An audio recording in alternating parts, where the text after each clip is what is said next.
घटना चक्र पूर्वावलोकन 2026, जिसके अंदर 1990 से जनवरी 2026 तक के प्रश्न पत्र शामिल हैं, के सामान्य विज्ञान सेक्शन का मास्टर कोर्स जो है चैनल पर स्टार्ट हो चुका है। इससे पहले अगर आप लोग चैनल पर नए होंगे तो प्लीज़ चैनल को सब्सक्राइब करना, साथ में बेल आइकन को प्रेस करना मत भूलिएगा। इसके अलावा टेलीग्राम चैनल का लिंक जो है नीचे दिया गया है, उसको भी आप लोग ज्वाइन कर लीजिए, क्योंकि आपको वहाँ पर लगातार इम्पॉर्टेंट अपडेट्स मिलती रहती हैं। तो इससे पहले वाली क्लास में हमने भौतिक विज्ञान स्टार्ट किया है, जिसके अंदर चैप्टर 1 एंड चैप्टर 2 मात्रक एवं इकाई साथ में मापक यंत्र एवं पैमाने को समाप्त कर लिया है। उसी क्रम में आज हम लोग रसायन विज्ञान स्टार्ट करने चल रहे हैं, और इस वाले लेक्चर में हम लोग परमाणु संरचना, रासायनिक एवं भौतिक परिवर्तन, विलयन आदि यानी चैप्टर 1 एंड 2 को समाप्त करेंगे। इसके अलावा जो छात्र जो है इस सीरीज को पहली बार फॉलो कर रहे हैं, आप लोगों के लिए अलग से जो है घटना चक्र पूर्वावलोकन 2026 के नाम से प्लेलिस्ट बना दी गई है। सारे वीडियो उसी के अंदर ऐड हो रहे हैं। ये दोनों लेक्चर भी आपको वहीं पर मिल जाएंगे। तो चलिए स्टार्ट करते हैं और रसायन विज्ञान के ये दो चैप्टर को जो है समाप्त करते हैं। रसायन विज्ञान पहला चैप्टर परमाणु संरचना। पहले हम लोग देखेंगे इंपॉर्टेंट नोट्स को। किसी तत्व के सूक्ष्मतम कण जिनसे अणु बनते हैं तथा जो रासायनिक अभिक्रियाओं में बिना अपघटित हुए भाग लेते हैं, परमाणु एटम्स कहलाते हैं। परमाणु रासायनिक रूप से अविभाज्य होते हैं। उनका आकार अति सूक्ष्म और भार बहुत ही कम होता है। परमाणुओं का आकार, साइज ऑफ एटम्स। परमाणुओं में सबसे छोटा परमाणु हाइड्रोजन का है। हाइड्रोजन परमाणु की त्रिज्या 0.529 एंगस्ट्रॉम के लगभग है। अन्य तत्वों की परमाणु त्रिज्याएं 0.64 एंगस्ट्रॉम से 2.62 एंगस्ट्रॉम के मध्य है। एक एंगस्ट्रॉम 1 × 10⁻⁸ सेंटीमीटर के बराबर होता है। परमाणुओं का भार। परमाणुओं में सबसे हल्का परमाणु हाइड्रोजन का है। हाइड्रोजन परमाणु का द्रव्यमान 1.008 AMU है। अन्य तत्व के परमाणुओं के द्रव्यमान 2 AMU से 294 AMU के मध्य हैं। परमाणु की संरचना। 19वीं शताब्दी के मध्य तक परमाणु यानी एटम्स द्रव्य के सूक्ष्मतम अविभाज्य कण माने जाते थे, परंतु 19वीं शताब्दी के अंतिम दशक व उसके बाद में हुई वैज्ञानिक खोजों से यह ज्ञात हुआ कि परमाणु स्वयं विभिन्न प्रकार के अति सूक्ष्म कणों से बने हुए हैं, जिनको मूल कण यानी सब एटॉमिक और एलिमेंट्री पार्टिकल्स कहते हैं। मूल कणों में कुछ कण अस्थायी यानी स्टेबल कण हैं, शेष कण अस्थायी यानी अनस्टेबल कण हैं। अस्थायी कण परमाणु के बाहर स्वतंत्र अवस्था में रह सकते हैं। अस्थायी कणों का परमाणु के अंदर और परमाणु के बाहर क्षणिक अस्तित्व होता है। इलेक्ट्रॉन, प्रोटॉन और न्यूट्रॉन अस्थायी मूल कण हैं। पॉजिट्रॉन, न्यूट्रॉनों, एंटी न्यूट्रॉनों और मेसॉन अस्थायी कणों में आते हैं।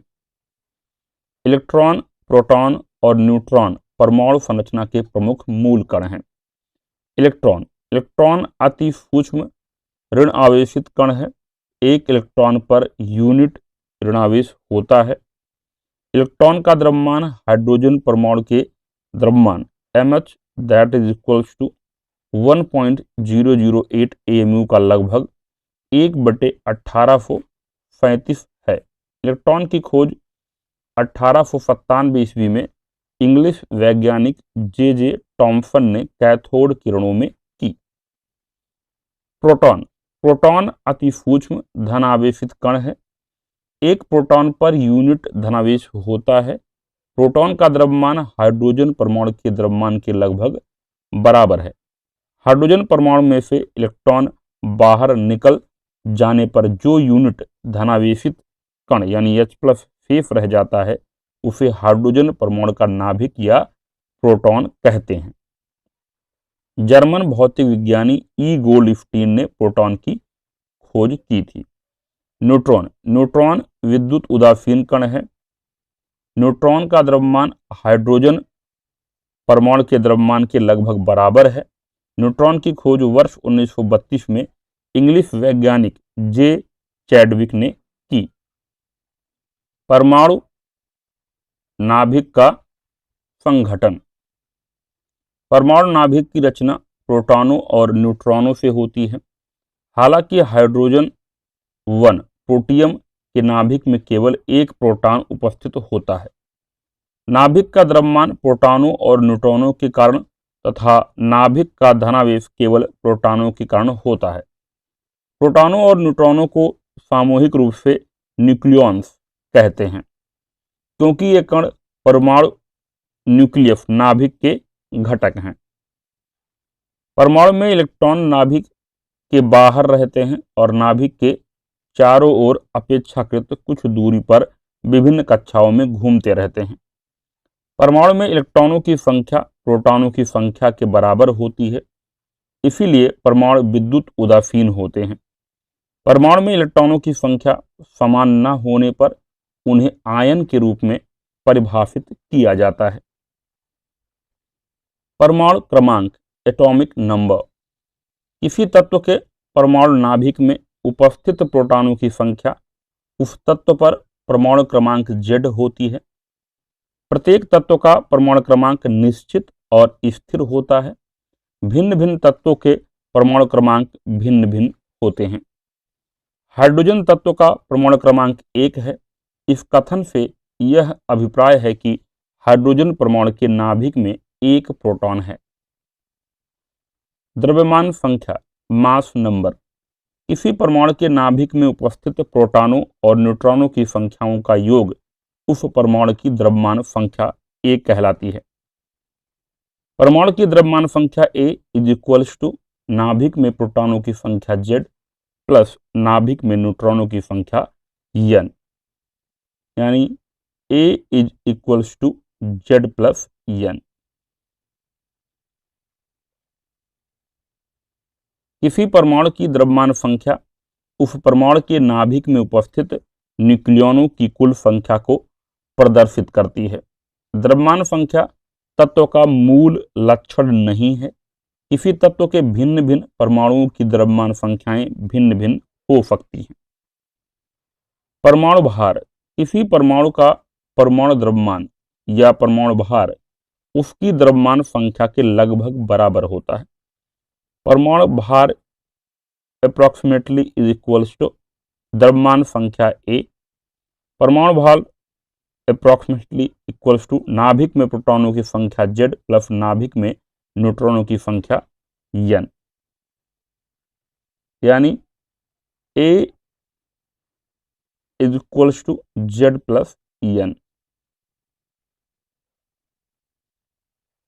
सम इलेक्ट्रॉनिक, जिन आयनों और परमाणुओं में इलेक्ट्रॉनों की कुल संख्या बराबर होती है उन्हें सम इलेक्ट्रॉनिक, आइसोइलेक्ट्रॉनिक कहते हैं। सम इलेक्ट्रॉनिक आयनों और परमाणुओं के इलेक्ट्रॉनिक विन्यास एक जैसे होते हैं। एग्जाम्पल के तौर पर Na+, Mg++, F-, O-, और यानी सम इलेक्ट्रॉनिक हैं। इनमें प्रत्येक में 10 इलेक्ट्रॉन हैं। समस्थानिक, आइसोटोप्स, समान परमाणु क्रमांक परंतु भिन्न परमाणु द्रव्यमानों या द्रव्यमान संख्याओं के परमाणुओं को समस्थानिक कहते हैं। आवर्त सारणी में किसी तत्व के समस्थानिकों का स्थान अलग अलग न होकर एक ही होता है क्योंकि उनका परमाणु क्रमांक समान होता है। हाइड्रोजन तत्व के 3 समस्थानिक ज्ञात हैं जिनका परमाणु क्रमांक 1 है, परंतु उनकी द्रव्यमान संख्याएं क्रमशः 1, 2 और 3 हैं। इन समस्थानिकों को हाइड्रोजन 1, हाइड्रोजन 2 या ड्यूटेरियम या D और हाइड्रोजन 3 ट्राइटियम या टी कहते हैं। ऑक्सीजन तत्व के 3 समस्थानिक ज्ञात हैं जिनका परमाणु क्रमांक 8 है, परंतु उनकी द्रव्यमान संख्याएं क्रमशः 16, 17 और 18 हैं। इन समस्थानिकों को ऑक्सीजन 16, ऑक्सीजन 17 और ऑक्सीजन 18 कहते हैं। किसी तत्व के समस्थानिकों में प्रोटॉनों की संख्या समान होती है, परंतु न्यूट्रॉनों की संख्या भिन्न होती है। समभारिक आइसोबार्स समान परमाणु द्रव्यमान या द्रव्यमान संख्या परंतु भिन्न परमाणु क्रमांक के परमाणुओं को समभारिक कहते हैं। आवर्त सारणी में समभारिकों का स्थान अलग अलग होता है क्योंकि उनके परमाणु क्रमांक भिन्न होते हैं। 1h3 और 2he3 समभारिक हैं क्योंकि इनका परमाणु द्रव्यमान या द्रव्यमान संख्या समान है, परंतु इनके परमाणु क्रमांक भिन्न हैं। समभारिकों के नाभिकों में प्रोटॉनों और न्यूट्रॉनों की संख्याओं का योग समान होता है, परंतु प्रोटॉनों की संख्या भिन्न भिन्न होती है। सम न्यूट्रॉनिक आइसोटोन्स भिन्न तत्वों के वे परमाणु जिनमें न्यूट्रॉनों की संख्या समान होती है सम न्यूट्रॉनिक कहलाते हैं। एग्जाम्पल के तौर पर 14Fi30, 15P31 और 16F32 सम न्यूट्रॉनिक हैं क्योंकि इनके नाभिकों में न्यूट्रॉनों की संख्या समान है। इसी प्रकार 1h3 और 2he4 सम न्यूट्रॉनिक हैं। 6C13 और 7n14 सम न्यूट्रॉनिक हैं। रेडियो एक्टिविटी या रेडियो एक्टिविटी कुछ पदार्थ जैसे यूरेनियम, थोरियम, रेडियम आदि स्वतः एक प्रकार की वेधी यानी पेनिट्रेटिंग किरणें उत्सर्जित करते हैं। ऐसे पदार्थों को रेडियो एक्टिव पदार्थ कहते हैं और पदार्थों का स्वतः वेधी किरणें उत्सर्जित करने का गुण रेडियो एक्टिविता या रेडियो एक्टिविटी कहलाता है। रेडियो एक्टिविता परमाणु नाभिक का गुण है। रेडियो एक्टिव तत्वों के नाभिक अस्थायी होते हैं। उनमें स्वतः विघटन स्पॉन्टेनियस डिसइंटीग्रेशन का गुण होता है। परमाणु नाभिक के स्वतः विघटन को रेडियो एक्टिव विघटन, रेडियो एक्टिव डिसइंटीग्रेशन और डीके कहते हैं। परमाणु नाभिकों से वेधी किरणें अल्फा, बीटा, गामा किरणें उत्सर्जित होती हैं।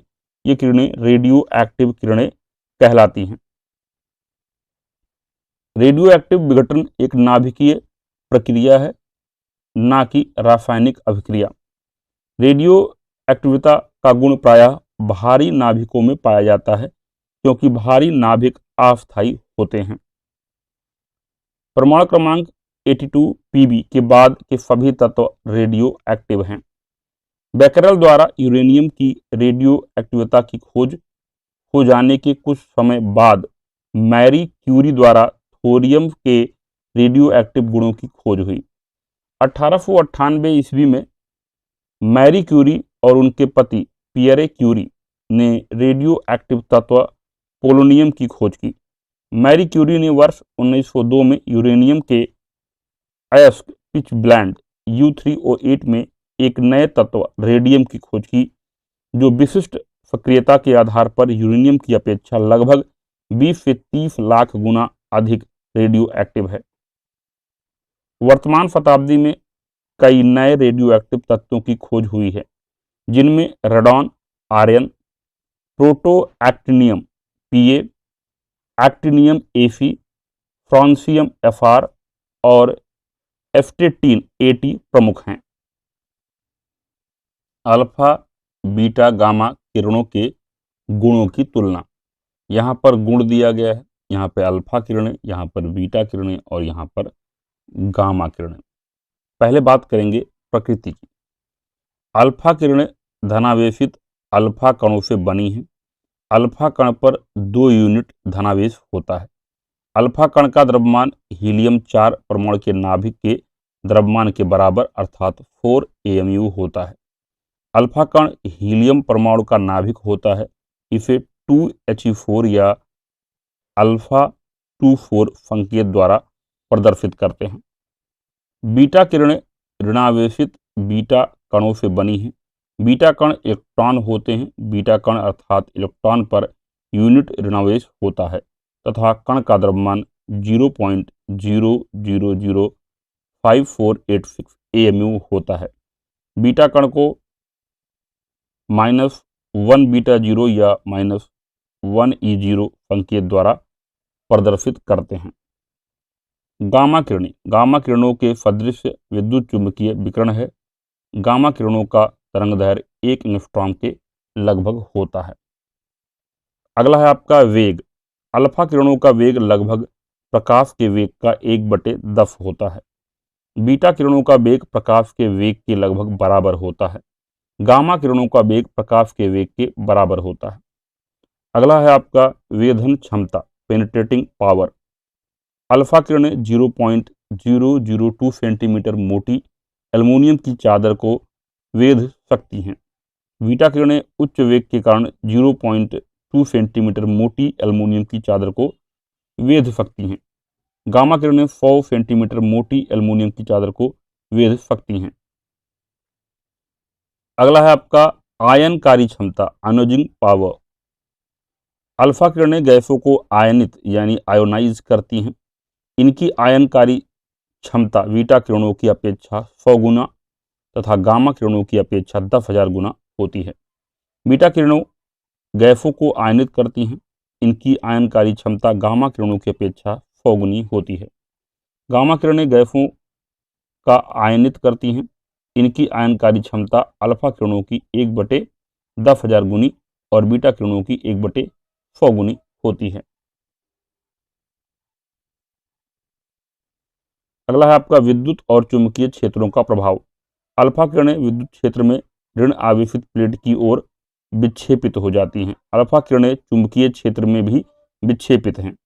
बीटा किरणें विद्युत क्षेत्र में धन आवेशित प्लेट की ओर मुड़ जाती हैं। बीटा किरणें विद्युत क्षेत्र में अल्फा किरणों की अपेक्षा अधिक विक्षेपित होती हैं क्योंकि अति अल्प द्रव्यमान के कारण बीटा कणों के आवेश और द्रव्यमान का अनुपात E/m बहुत उच्च होता है।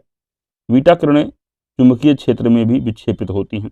गामा किरणें विद्युत उदासीन होती हैं। इन किरणों पर विद्युत और चुंबकीय क्षेत्रों का कोई प्रभाव नहीं पड़ता है। फोटोग्राफिक प्लेट पर प्रभाव। अल्फा किरणें फोटोग्राफिक प्लेट को काला कर देती हैं। बीटा किरणें फोटोग्राफिक प्लेट को अल्फा किरणों की अपेक्षा कम काला करती हैं। गामा किरणें फोटोग्राफिक प्लेट को सबसे कम काला करती हैं। बेरियम प्लेटिनोफाइनाइड और जिंक सल्फाइड पर प्रभाव। अल्फा किरणें प्रतिदीप्त उत्पन्न करती हैं। बीटा किरणें प्रतिदीप्त उत्पन्न करती हैं। गामा किरणें प्रतिदीप्त उत्पन्न करती हैं। आइए अब शुरुआत करते हैं प्रश्न कोश की।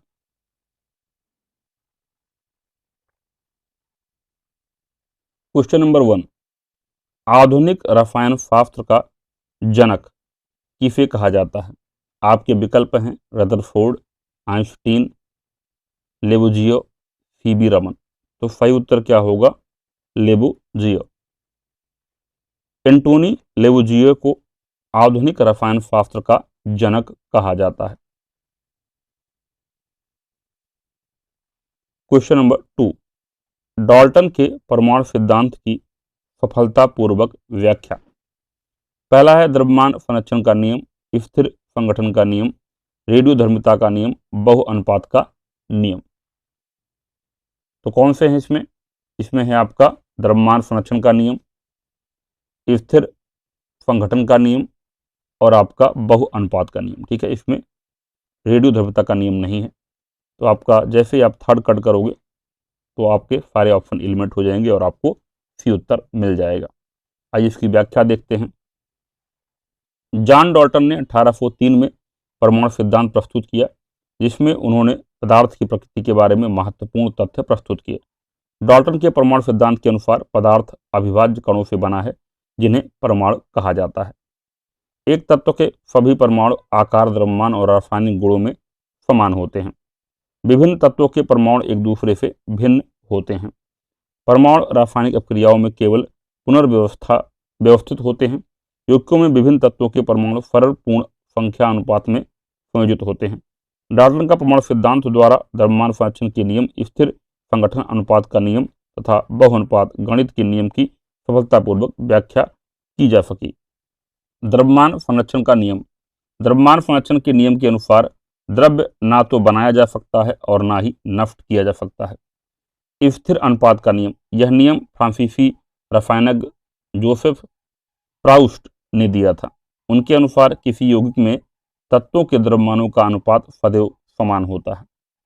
अगला है आपका गुणित अनुपात का नियम। गुणित अनुपात का नियम डाल्टन द्वारा 1803 ईस्वी में दिया गया। इस नियम के अनुसार यदि दो तत्व संयोजित होकर एक से अधिक यौगिक का निर्माण करते हैं तो एक तत्व के साथ दूसरे तत्व के संयुक्त होने वाले द्रव्यमान छोटे पूर्णांकों के अनुपात में होता है। क्वेश्चन नंबर 3, परमाणु की संरचना के लिए एक मॉडल प्रस्तावित करने वाले पहले व्यक्ति कौन थे? तो वो थे जे थॉमसन। परमाणु की संरचना के लिए एक मॉडल प्रस्तावित करने वाले प्रथम व्यक्ति जे थॉमसन थे। 1898 ईस्वी में जे थॉमसन ने प्रस्तावित किया कि परमाणु एक समान आवेशित गोला त्रिज्या का लगभग 10⁻⁻10 मीटर होता है, जिसमें धनावेश समान रूप से वितरित रहता है। इसके ऊपर इलेक्ट्रॉन इस प्रकार स्थित होते हैं कि उससे अस्थायी स्थिर वैद्युत व्यवस्था प्राप्त हो जाती है। इस मॉडल को विभिन्न प्रकार के नाम दिए गए हैं। उदाहरण के तौर पर प्लम पुडिंग, रेजिन पुडिंग अथवा तरबूज वाटरमेलन मॉडल। इस मॉडल के परमाणु के धनावेश को पुडिंग अथवा तरबूज के समान माना गया है, जिसमें इलेक्ट्रॉन क्रमशः प्लम अथवा बीज की तरह उपस्थित है। इस मॉडल का एक महत्वपूर्ण लक्षण यह है कि इसमें परमाणु का द्रव्यमान पूरे परमाणु पर समान रूप से वितरित हुआ माना गया है। यद्यपि यह मॉडल परमाणु की विद्युत उदासीनता को स्पष्ट करता था, किंतु यह भविष्य के प्रयोगों के परिणामों के संगत नहीं पाया गया। क्वेश्चन नंबर 4, एक परमाणु के केंद्र पर धनावेशित हिस्सा कहलाता है न्यूक्लियस। एक परमाणु के केंद्र पर धनावेशित हिस्सा नाभिक या न्यूक्लियस कहलाता है। नाभिक न्यूक्लियस परमाणु का केंद्रक होता है। परमाणु के नाभिक में प्रोटॉन तथा न्यूट्रॉन अवस्थित रूप से न्यूक्लियॉन्स कहलाते हैं। प्रोटॉन धनात्मक आवेश युक्त मूलभूत कण है तथा न्यूट्रॉन उदासीन होता है, जिस कारण नाभिक धनावेशित होता है। क्वेश्चन नंबर 5, परमाणु नाभिक के अवयव हैं प्रोटॉन और न्यूट्रॉन। एटम्स परमाणु पदार्थ का वह लघुत्तम भाग है जिसमें पदार्थ के सभी गुण विद्यमान रहते हैं। यह रासायनिक अपक्रियाओं में भाग लेता है परंतु स्वतंत्र अवस्था में नहीं रह सकता। परमाणु के केंद्र में एक नाभिक न्यूक्लियस होता है जिसमें प्रोटॉन तथा न्यूट्रॉन स्थित होते हैं। प्रोटॉन धनावेशित तथा न्यूट्रॉन विद्युत उदासीन कण होता है। परमाणु में इलेक्ट्रॉन नाभिक के चारों ओर एक निश्चित कक्षा में चक्कर लगाते हैं, जिन्हें ऊर्जा स्तर एनर्जी लेवल कहते हैं। परमाणु के नाभिक में कौन से मूल कण होते हैं? प्रोटॉन एवं न्यूट्रॉन। परमाणु नाभिक की रचना प्रोटॉनों और न्यूट्रॉनों से होती है। नाभिक का द्रव्यमान प्रोटॉनों और न्यूट्रॉनों के कारण तथा नाभिक का धनावेश केवल प्रोटॉन के कारण होता है। प्रोटॉनों और न्यूट्रॉनों को सामूहिक रूप से न्यूक्लियॉन कहते हैं, क्योंकि ये कण परमाणु न्यूक्लियस नाभिक के घटक हैं। निम्नलिखित में से कौन सा विकल्प गलत है? तो ध्यान दीजिएगा, गलत पूछा गया है। ठीक है, नाभिक के अंदर प्रोटॉनों और न्यूट्रॉनों की उपस्थिति के कारण परमाणु विद्युत रूप से उदासीन इलेक्ट्रिकली न्यूट्रल होता है। इलेक्ट्रॉन ऋण आवेशित होते हैं तथा इनका द्रव्यमान नगण्य होता है। परमाणु संख्या एक तत्व के परमाणु में प्रोटॉनों की संख्या है। समस्थानिक परमाणु ईंधन के रूप में चिकित्सा क्षेत्र में कार्बन डेटिंग आदि में उपयोग होते हैं। तो इसमें से आपका ये वाला आपका सही है। परमाणु संख्या एक तत्व के परमाणु में प्रोटॉनों की संख्या है। समस्थानिक परमाणु ईंधन के रूप में चिकित्सा क्षेत्र में कार्बन डेटिंग आदि में उपयोगी होते हैं। इसके अलावा इलेक्ट्रॉन ऋण आवेशित होते हैं, इनका द्रव्यमान नगण्य होता है। नाभिक के अंदर प्रोटॉनों और न्यूट्रॉनों की उपस्थिति के कारण परमाणु विद्युत रूप से उदासीन होता है। यह आपका क्या है, जो है गलत है। ठीक है, अभी हमने इसकी व्याख्या ऊपर देखी हुई है। ठीक है, परमाणु नाभिक की रचना में प्रोटॉनों और न्यूट्रॉन से होती है। नाभिक का द्रव्यमान प्रोटॉनों और न्यूट्रॉनों के कारण तथा नाभिक का धनावेश केवल प्रोटॉनों के कारण होता है। ठीक है, यानी इसका विकल्प ए सही होगा, जो कि क्या है, गलत है। परिभाषा के अनुसार परमाणु एटम विद्युत रूप से उदासीन होता है क्योंकि परमाणु नाभिक में प्रोटॉनों की संख्या और नाभिक के चारों ओर चक्कर लगा रहे इलेक्ट्रॉनों की संख्या समान होती है। उल्लेखनीय है कि परमाणु नाभिक में धनावेशित प्रोटॉन एवं विद्युत रूप से उदासीन न्यूट्रॉन होते हैं। इलेक्ट्रॉन ऋणावेशित कण है। किसी परमाणु में उपस्थित धनावेश पॉजिटिव चार्ज ऋणावेश नेगेटिव चार्ज के बराबर होता है, अतः परमाणु में समग्र आवेश ओवरऑल जो चार्ज होता है वो शून्य होता है। आणविक संरचना के बारे में निम्नलिखित में से कौन सा कथन सही है पूछा गया है। ठीक है, प्रोटॉन तथा न्यूट्रॉन न्यूक्लियस में होते हैं तथा इलेक्ट्रॉन न्यूक्लियस के इर्द गिर्द चक्कर लगाते हैं। यहाँ पर क्या है, सही है। व्याख्या हमने ऊपर देख ली है। क्वेश्चन नंबर 9, निम्नलिखित में से कौन सा अणु एटम का भाग नहीं है। इसमें क्या विकल्प है आपके, इलेक्ट्रॉन, प्रोटॉन, न्यूट्रॉन और फोटॉन। तो सही उत्तर क्या होगा, फोटॉन। फोटॉन जो है ये आपका अणु का भाग नहीं है। इलेक्ट्रॉन, प्रोटॉन एवं न्यूट्रॉन परमाणु के मूल अवयव हैं, जबकि फोटॉन ऊर्जा के बंडल पैकेट्स होते हैं जो प्रकाश के वेग से चलते हैं। सभी प्रकार की विद्युत चुंबकीय किरणों का निर्माण इन्हीं मूल कणों से होता है। क्वेश्चन नंबर 10, एक ही प्रकार का परमाणु निम्न में से किसमें मिलता है। प्राकृतिक तत्व, नेटिव एलिमेंट्स। एक ही प्रकार का परमाणु प्राकृतिक तत्व में मिलता है। क्वेश्चन नंबर 11, परमाणुवीय नाभिक किसने खोजा था। रदरफोर्ड ने। परमाणु एटम के नाभिक की खोज अर्नेस्ट रदरफोर्ड ने वर्ष 1911 में की थी। निम्नलिखित घटनाओं पर विचार कीजिए तथा इन्हें सही कालानुक्रम में व्यवस्थित कीजिए। सबसे पहले से प्रारंभ करते हुए आखिरी गतिविधि तक हमें जाना है। ठीक है, तो इसमें क्या क्या दिया गया था। इसमें दिया गया था पाई मेसान की खोज, न्यूट्रॉन की खोज, इलेक्ट्रॉन की खोज, प्रोटॉन की खोज। ठीक है, तो इनको एक ऑर्डर में लगाना था। ठीक है, तो इसका कोई भी विकल्प सही नहीं था। इलेक्ट्रॉन की खोज 1897 ईस्वी में ब्रिटिश वैज्ञानिक जे थॉम्सन ने की थी। प्रोटॉन की खोज 1886 ईस्वी में जर्मन भौतिक विज्ञानी गोल्डस्टीन ने की थी। न्यूट्रॉन की खोज वर्ष 1932 में ब्रिटिश विज्ञानी जे चैडविक ने की थी। पाई मेसॉन की खोज वर्ष 1947 में ब्रिटिश विज्ञानी सेसिल पार्वेल ने की थी। नोट पॉइंट, उल्लेखनीय है कि सर्वप्रथम गोल्डस्टीन ने ही प्रोटॉन H+ के रूप में अवलोकन किया था।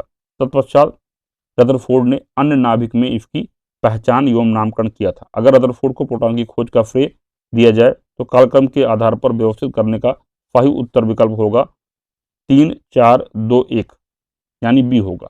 अगर ये हमने अगर ये माना, ठीक है। अदरवाइज जो है आयोग ने जो है, अगर आयोग के हिसाब से देखें तो ये प्रश्न जो है कहीं न कहीं डिलीट होना चाहिए। और ये लेटेस्ट जो है यूपी आरओ में पूछा गया था अभी। ठीक है, काफी विवाद में रहा था ये प्रश्न। क्वेश्चन नंबर 13, एटम में न्यूट्रॉन की खोज किसने की थी। चैडविक ने। रदरफोर्ड ने एक परमाणु में न्यूट्रॉन के अस्तित्व को प्रस्तावित किया था, किंतु न्यूट्रॉन की खोज वर्ष 1932 में चैडविक ने की थी। उन्होंने पता लगाया कि बेरिलियम Be तथा अन्य परमाणुओं पर यदि तीव्र गति वाले कण की बम वर्षा बम्बॉटमेंट की जाए तब उसमें से विद्युत उदासीन कण निकलते हैं जिन्हें न्यूट्रॉन कहते हैं। निम्नलिखित में से कौन सा एक उप परमाणु कण यानी सब एटॉमिक पार्टिकल नहीं है पूछा गया। ठीक है, विकल्प है न्यूट्रॉन, प्रोटॉन, ड्यूट्रॉन और इलेक्ट्रॉन। तो इसमें से कौन सा होगा आपका, ड्यूट्रॉन जो है ये आपका उप परमाणुक जो है नहीं होते हैं।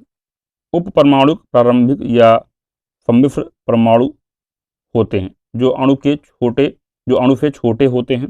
उप परमाणु कणों में इलेक्ट्रॉन, प्रोटॉन, न्यूट्रॉन शामिल हैं। ड्यूट्रॉन एक स्थिर कण है यानी स्टेबल पार्टिकल है जिसमें एक प्रोटॉन तथा एक न्यूट्रॉन होता है। ठीक है, तो जब भी आपका उप परमाणु कण पूछा जाए तो उसमें इलेक्ट्रॉन आएगा, प्रोटॉन आएगा और न्यूट्रॉन आएगा। क्वेश्चन नंबर 15, निम्न युग्म में से कौन सा एक कण प्रतिकण युग्म पार्टिकल एंटी पार्टिकल पेयर है। तो इलेक्ट्रॉन, पॉजिट्रॉन। अधिकतर कणों के अनुरूप उनके संबंध एक प्रतिकण होता है जिसका द्रव्यमान उस कण के द्रव्यमान के बराबर जबकि विद्युत आवेश उस कण के विपरीत होता है। उदाहरण के तौर पर इलेक्ट्रॉन का प्रतिकण धन आवेशित एंटी इलेक्ट्रॉन या पॉजिट्रॉन है। यहाँ पर आपको सूची दी गई है, विशिष्टता दी गई है और कण दिया गया है। ठीक है, तो आपको जो है इससे मैच कराना है। ठीक है। पहला है आपका शून्य द्रव्यमान, जीरो मास। तो जीरो मास किसका होता है? न्यूट्रिनो का होता है, ठीक है, यानी ए का 2 हो जाएगा। आंशिक आवेश, फ्रैक्शनल चार्ज, ये किसका होता है?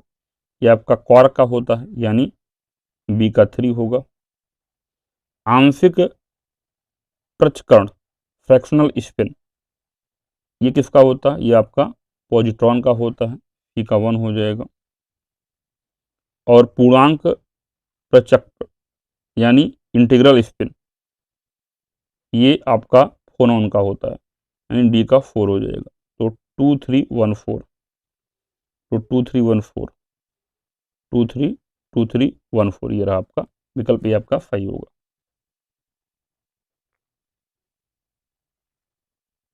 पॉजिट्रॉन यह एक धन आवेशित मूल कण है जिसका द्रव्यमान एवं आवेश इलेक्ट्रॉन के बराबर होता है, इसीलिए इसे इलेक्ट्रॉन का विरोधी कण, एंटी पार्टिकल कहते हैं।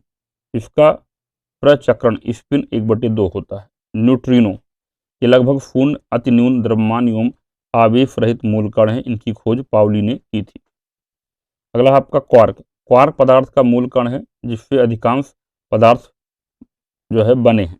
क्वार्क मिलकर हेड्रॉन बनाते हैं। क्वार्क का आंशिक आवेश मूल कण का -1/3 या +2/3 होता है। अगला आपका है फोनॉन। फोनॉन कंपन युक्त यांत्रिक के लघुत्तम क्वांटम कण है। दृढ़ क्रिस्टल बीमा के कंपन में फोनॉन पाया जाता है। क्वेश्चन नंबर 17, इसमें मूलभूत कण कौन सा है? तो आपका क्वार्क। हमारे आसपास सभी पदार्थ, ऑल मैटर्स, मूलभूत कणों, एलिमेंट्री पार्टिकल से बने हुए हैं। ये कण दो मूल प्रकार में पाए जाते हैं जिन्हें क्वार्क एवं लेप्टॉन्स कहते हैं। बहुचर्चित गॉड पार्टिकल है हिग्स बोसॉन।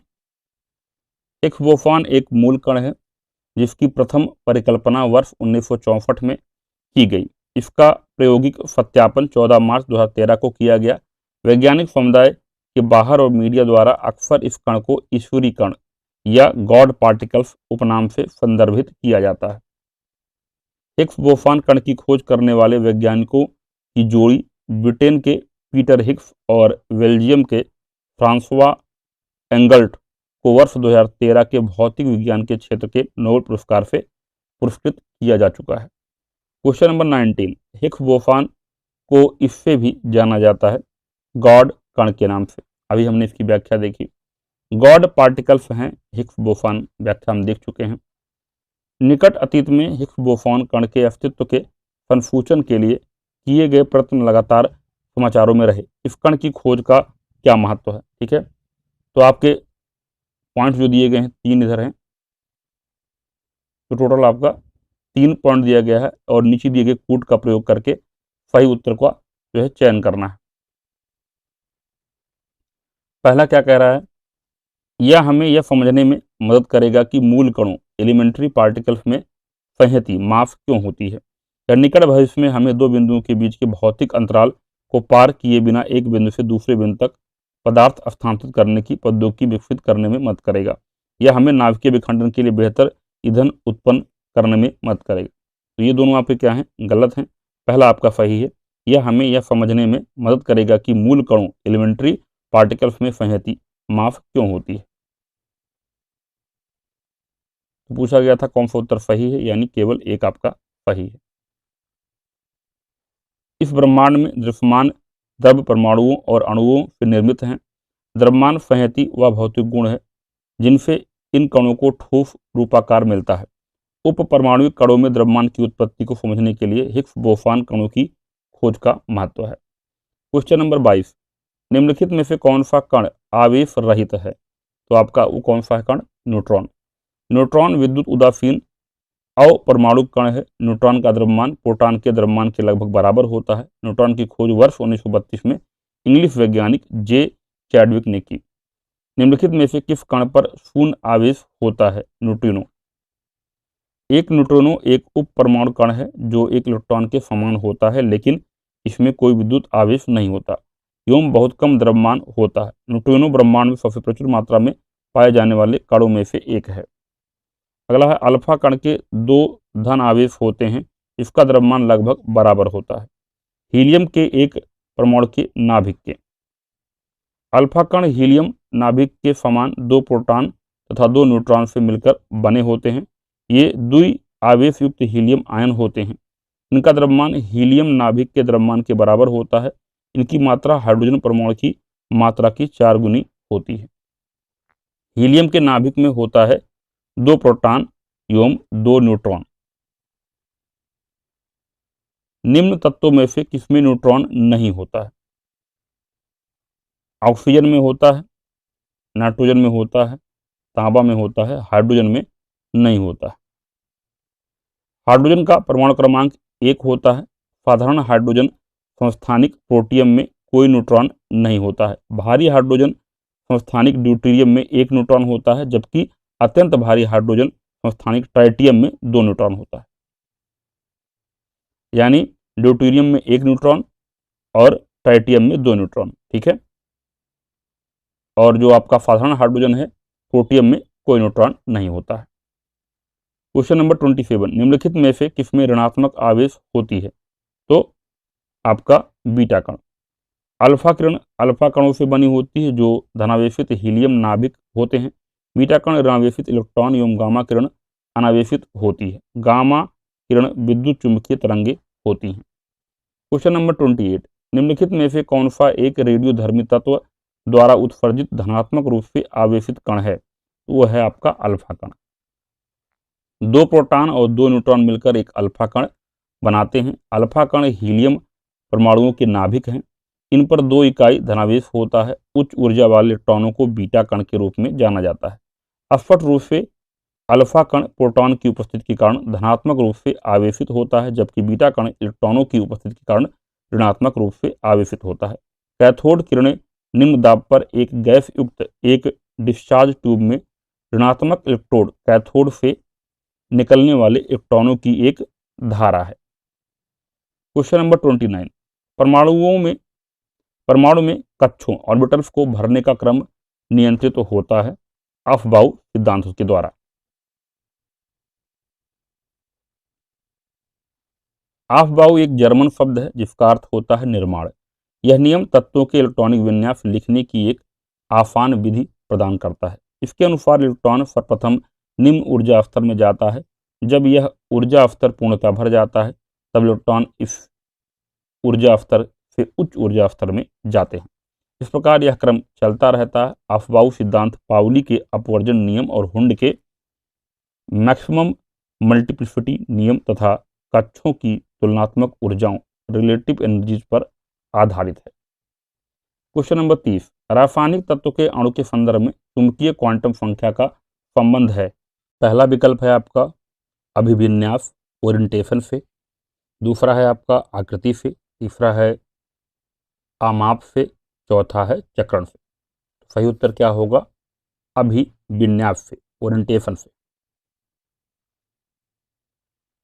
रासायनिक तत्व के अणु के संदर्भ में चुंबकीय क्वांटम संख्या यानी स्मॉल m का संबंध इलेक्ट्रॉन कक्ष के अभिविन्यास ओरिएंटेशन से है।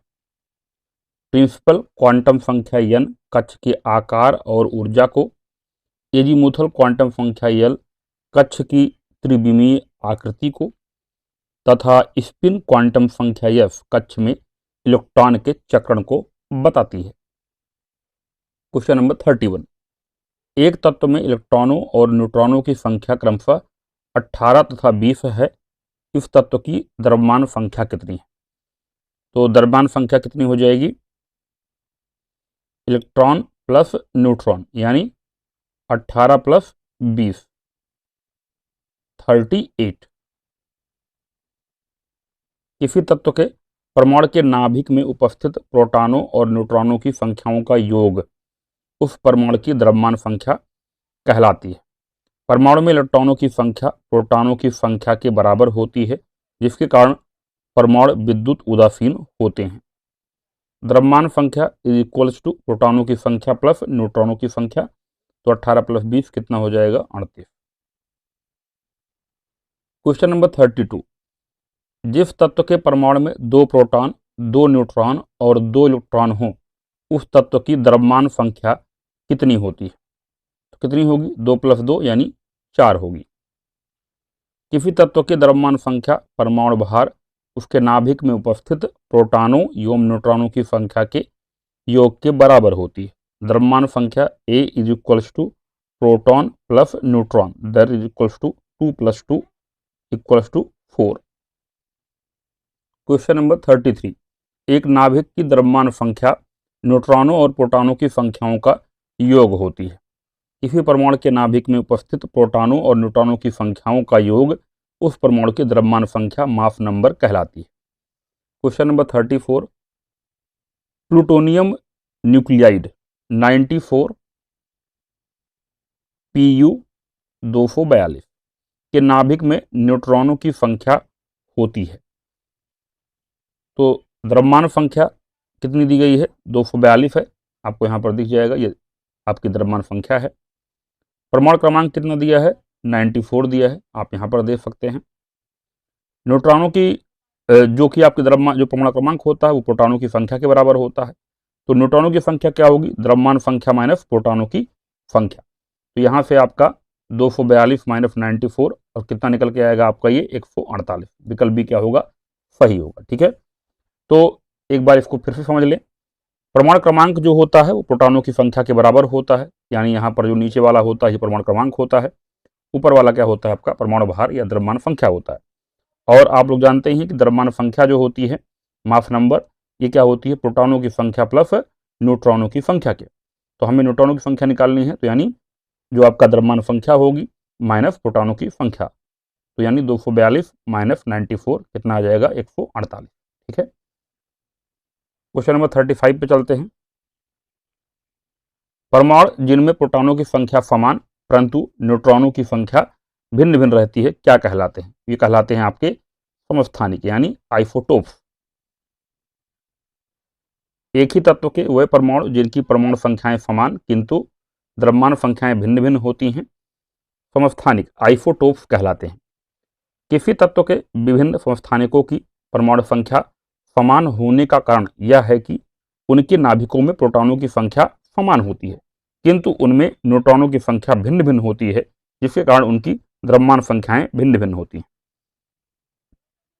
Question number 36। समस्थानिक आइसोटोप के संदर्भ में निम्नलिखित में से कौन सा कथन सही है पूछा गया। ठीक है, पहला है समान परमाणु क्रमांक किंतु अलग परमाणु द्रव्यमान वाले परमाणुओं को समस्थानिक कहते हैं, जो कि आपका क्या है? सही है।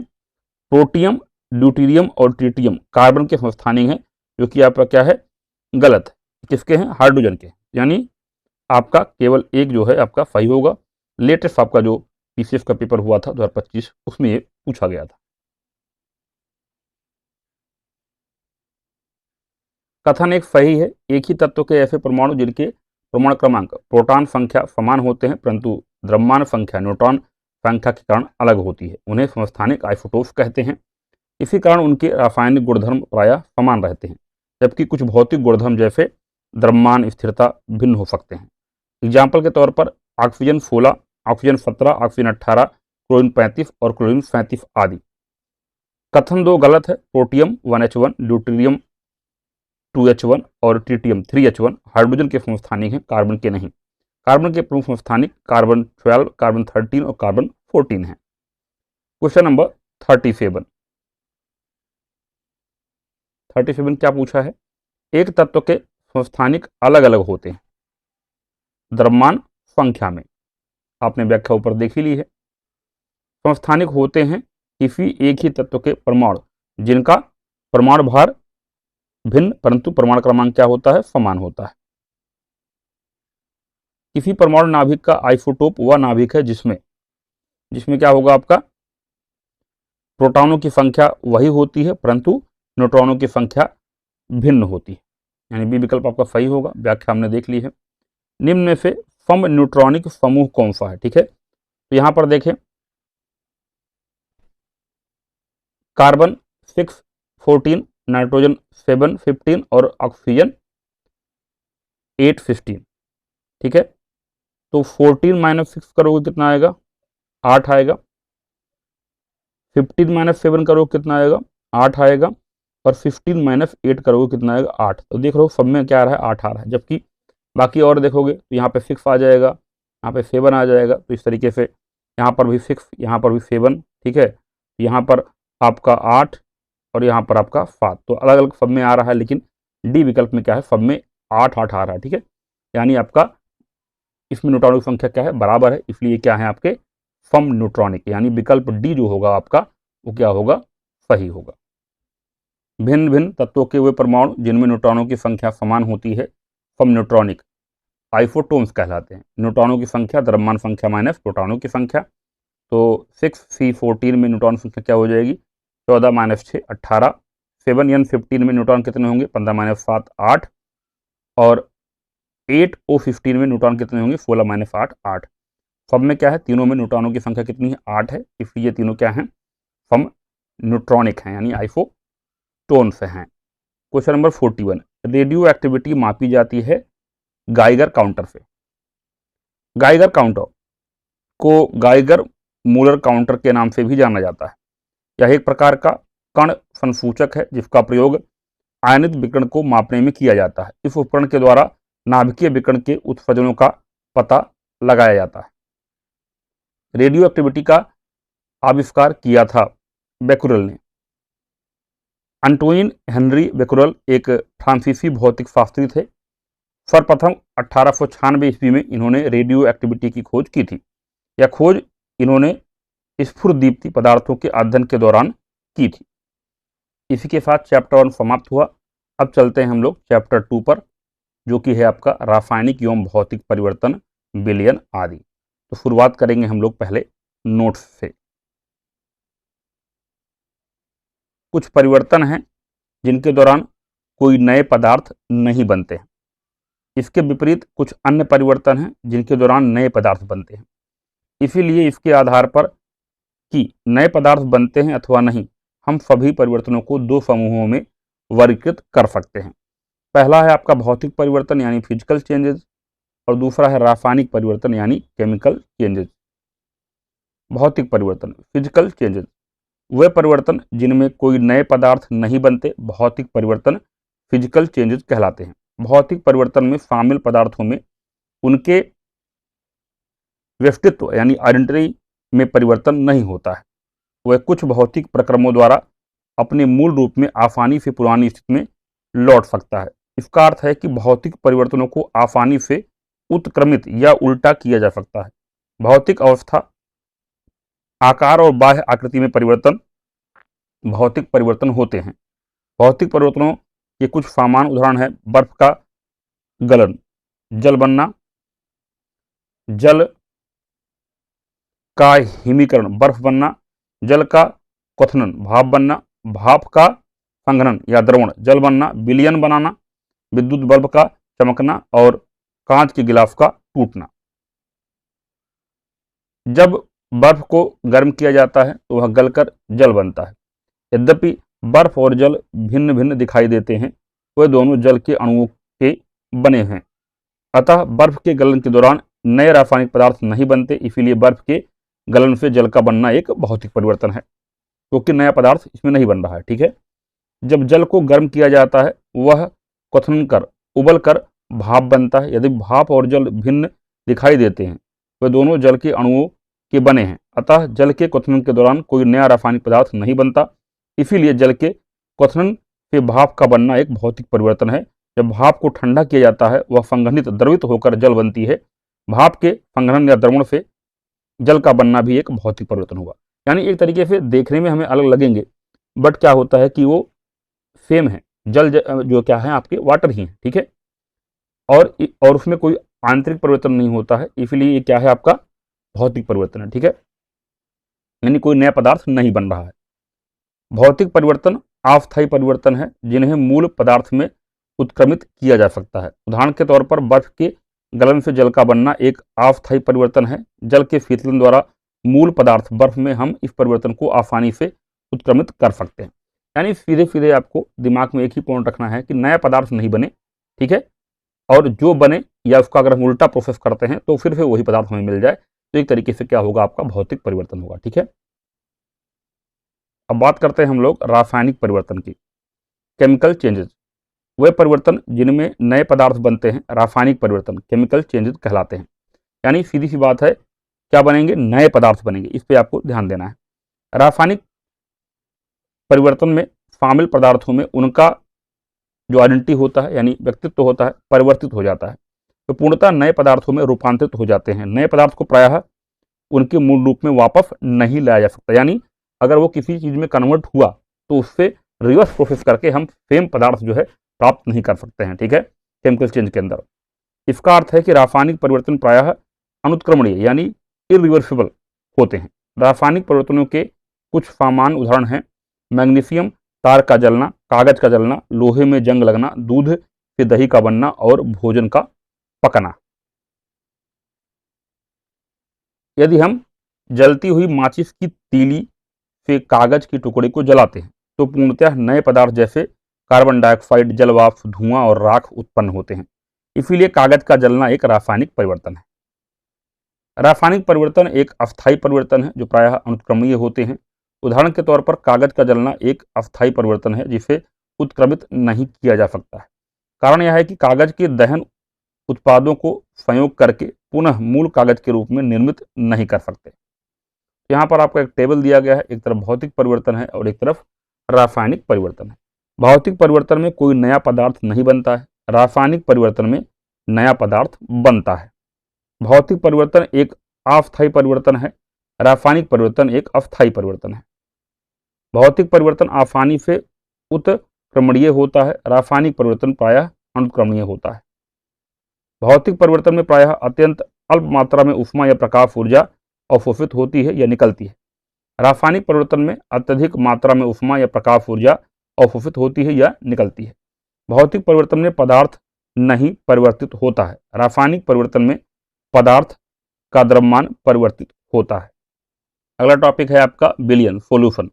दो या दो से अधिक पदार्थों के समांगी मिश्रण होमोजेनियस मिक्सचर को विलयन कहते हैं। उदाहरण के लिए जल में थोड़ी चीनी डालकर उसे हिलाने पर चीनी जल में अदृश्य हो जाती है, अर्थात विलीन डिजॉल्व हो जाती है, तथा चीनी और जल का एक पारदर्शक समांगी मिश्रण अर्थात विलयन बन जाता है। इसी प्रकार जल में सोडियम क्लोराइड, एल्कोहल या अमोनिया के समांग मिश्रण विलयन है।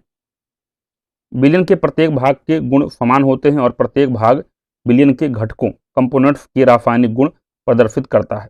आयनीकरण की अनुपस्थिति में विलयन बनने से साधारणतः उसकी घटकों की रासायनिक प्रकृति परिवर्तित नहीं होती है।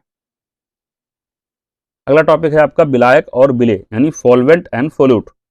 विलयन के जिस घटक कंपोनेंट की मूल भौतिक अवस्था विलयन जैसी होती है उसे विलायक यानी सॉल्वेंट कहते हैं और दूसरे घटक को अर्थात विलीन डिजॉल्व्ड हुए पदार्थ को विलेय सोल्यूट कहते हैं।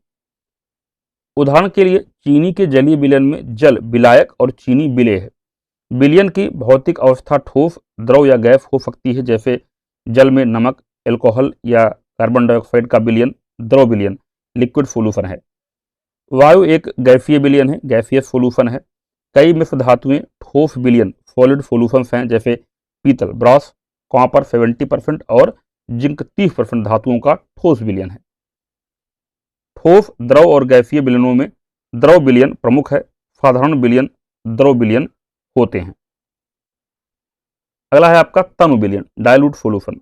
जिस विलयन में विलेय सोल्यूट की सांद्रता कम होती है उसे तनु विलयन यानी डाइल्यूट सोल्यूशन कहते हैं। विलयन में विलेय की सांद्रता अधिक होने पर उसे सांद्र विलयन यानी कंसंट्रेटेड सोल्यूशन कहते हैं। अगला टॉपिक है आपका संतृप्त विलयन यानी सैचुरेटेड सोल्यूशन। किसी ताप पर जल की एक निश्चित मात्रा में थोड़ी चीनी डालकर उसे हिलाने पर चीनी जल में विलीन हो जाती है।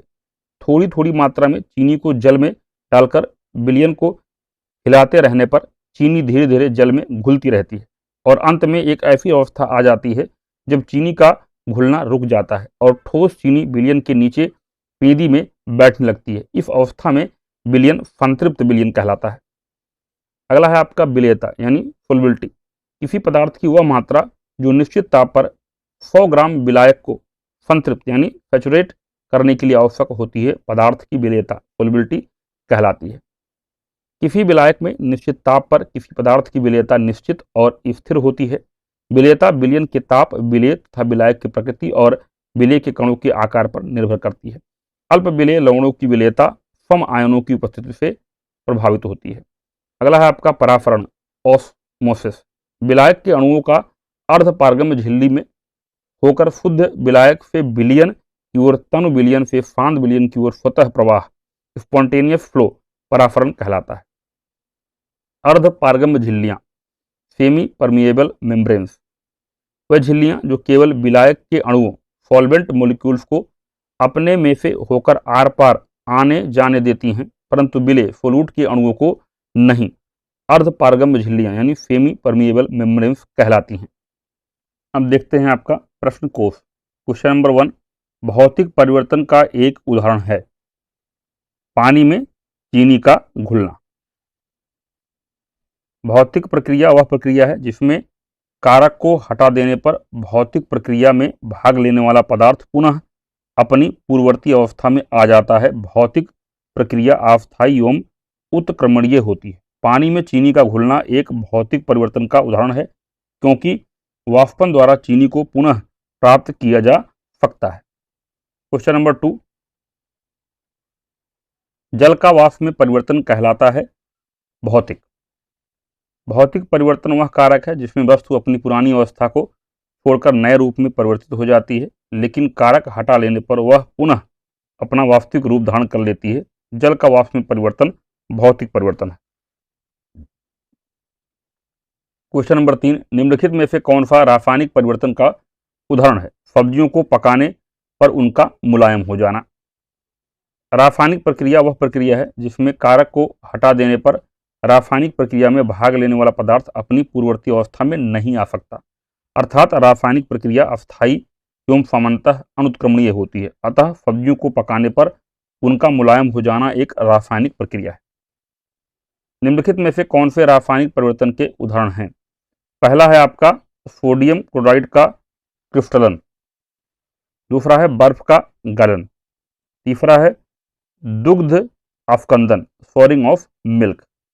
तो इसके अंदर क्या होगा आपका? सोडियम क्लोराइड का क्रिस्टलन, बर्फ का गलन, ये क्या हो जाएगा आपका? भौतिक परिवर्तन हो जाएगा, इसलिए दोनों ये काउंट नहीं होंगे। यू कैन एलिमिनेट 1 and 2, ठीक है। देन आपका थर्ड जो होगा आपका सोरिंग ऑफ मिल्क, ये क्या है आपका? रासायनिक परिवर्तन का उदाहरण है, यानी बी विकल्प आपका क्या होगा? सही होगा। आइए इसकी व्याख्या देखते हैं। सोडियम क्लोराइड का क्रिस्टलन एवं बर्फ का गलन भौतिक परिवर्तन के उदाहरण है। ऊर्ध्वापातन यानी सब्लिमेशन भी भौतिक परिवर्तन का उदाहरण है। वाष्पन इपोराइजेशन भी भौतिक परिवर्तन के अंतर्गत आता है।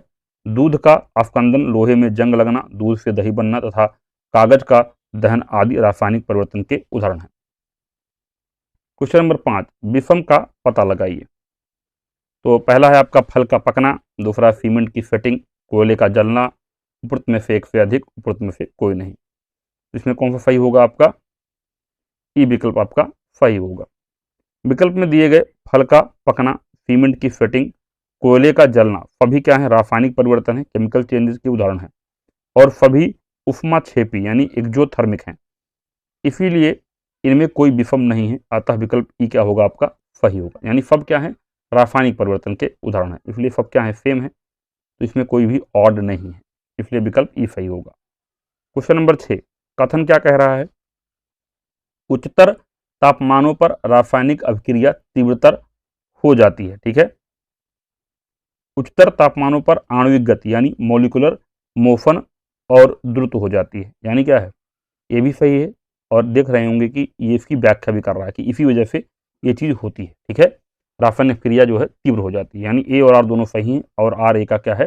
सही अस्पष्टीकरण भी है। विकल्प ए सही होगा। उच्चतर तापमान पर आणविक गति तीव्र हो जाती है। रासायनिक अभिक्रिया की गति प्रतिकारकों के सांद्रण, ताप, भौतिक अवस्था एवं प्रतिकारकों की प्रकृति पर निर्भर करती है। सामान्यतः प्रतिकारकों का ताप जितना अधिक होता है, उनकी प्रतिक्रिया उतनी ही तीव्र होती है। कथन ए और कारण दोनों सही हैं, और कारण आर कथन ए का सही अस्पष्टीकरण भी है। क्वेश्चन नंबर 7, जल अपघटन में ऊर्जा किस रूप में उत्पन्न होती है? उष्मा के रूप में। जल अपघटन हाइड्रोलिसिस वह प्रतिक्रिया है जिसमें लवण के आयन और जल के आयन या अणु परस्पर संयोग करके अम्लीय या क्षारीय घोल बनाते हैं। इसमें ऊर्जा उष्मा के रूप में निकलती है।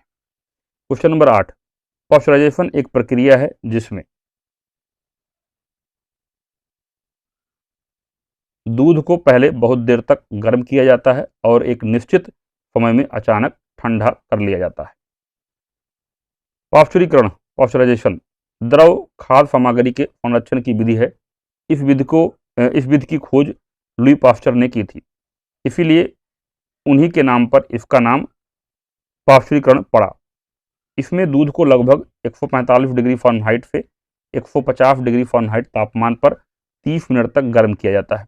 उसके पश्चात उसे लगभग 55 डिग्री फ़ारेनहाइट तक ठंडा किया जाता है। इस पाश्चुरीकरण प्रक्रिया में दूध में उपस्थित हानिकारक कीटाणु नष्ट हो जाते हैं। पाश्चुरीकरण की प्रक्रिया की सहायता से दूध के निर्जमीकरण यानी यूस्टराइजेशन की प्रक्रिया के द्वारा उसकी भंडारण क्षमता में सुधार किया जाता है। क्वेश्चन नंबर 9, पाश्चुरीकरण संबंधित है दूध के निर्जमीकरण यानी यूस्टराइजेशन ऑफ मिल्क से। निम्नलिखित में से कौन सा सुमेलित नहीं है, पूछा गया। ठीक है, पहला है आपका अलवणीकरण यानी डीसैलिनेशन, समुद्री जल, ये आपका सही है। प्रतिलोम परासरण, पेयजल, ये भी सही है। विकृतीकरण, डीनेचुरलाइजेशन, प्रोटीन, ये भी सही है। पाश्चुरीकरण यहाँ पर चाय दिया गया जो कि गलत है, व्याख्या हमने ऊपर देखी है, दूध होगा। अगला है आपका फास्फेटेज परीक्षण किसके विश्लेषण हेतु उपयोग में लिया जाता है। दूध, चाय, पानी, उपयुक्त सभी के। ठीक है, एल्काइन फॉस्फेटेज कच्चे दूध में प्राकृतिक रूप से उपस्थित एक एंजाइम होता है जिसका उपयोग दूध के उचित पाश्चराइजेशन के एक संकेतक के रूप में किया जाता है। एल्कालाइन फॉस्फेटेज एएलपी परीक्षण का उपयोग यह सूचित करने के लिए किया जाता है कि दूध पर्याप्त रूप से पाश्चुरीकृत हुआ है या नहीं, और क्या वह पाश्चुरीकरण प्रक्रिया के पश्चात कच्चे दूध रॉ मिल्क से दूषित हुआ है। फॉस्फेटेज परीक्षण का उपयोग जल के प्रदूषण की जांच हेतु भी किया जाता है। एएलपी परीक्षण दूध की चाय, मिल्क टी की गुणवत्ता की जांच हेतु भी किया जाता है। तो यानी सारे विकल्प क्या होंगे आपके, सही होंगे, दूध के लिए भी, चाय के लिए भी और पानी के लिए। यानी जो एएलपी परीक्षण है, ठीक है, वो सभी के लिए उपयुक्त होता है। क्वेश्चन नंबर 12, अशुद्धियों के कारण द्रव का क्वथनांक बॉइलिंग पॉइंट क्या होता है, बढ़ जाता है।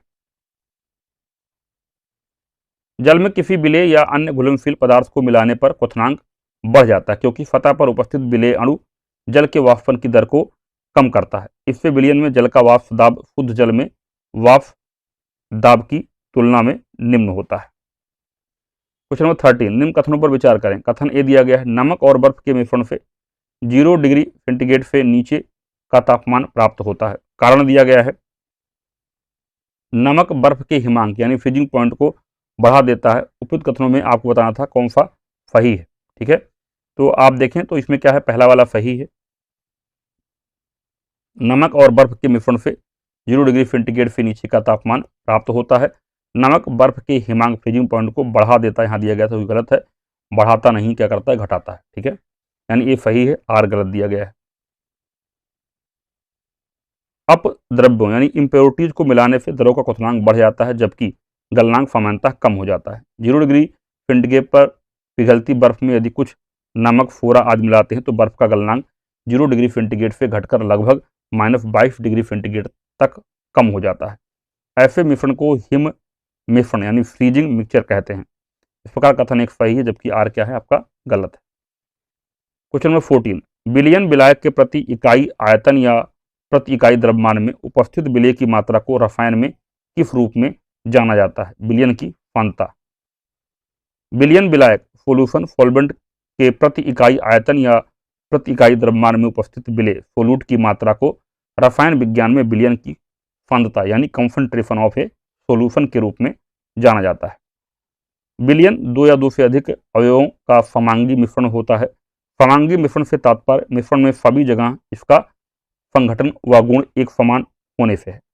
समानतः जो अवयव अधिक मात्रा में उपस्थित होता है वह विलायक कहलाता है। विलयन में विलायक के अतिरिक्त उपस्थित एक या अधिक अवयव विलेय कहलाते हैं। ठीक है, यानी जिसकी मात्रा ज़्यादा होगी वो क्या है, आपका विलायक है, बाकी जिनकी मात्रा कम होगी वो क्या है, आपके विलेय है। क्वेश्चन नंबर 15, दो तरलों ए तथा बी को मिलाने पर आदर्श तरल प्राप्त करने के लिए मिश्रण की तापीय धारिता शून्य होनी चाहिए। दो तरलों ए और बी को मिलाने पर आदर्श तरल प्राप्त करने के लिए मिश्रण की एंथैल्पी अर्थात तापीय धारिता शून्य होगी। आदर्श तरल में अणुओं के बीच कोई अंतःक्रिया नहीं होती है। तापीय धारिता एंथैल्पी शून्य होने का अर्थ है कि मिश्रण प्रक्रिया के दौरान ऊष्मा ना तो अवशोषित होगी और ना ही उत्सर्जित होगी।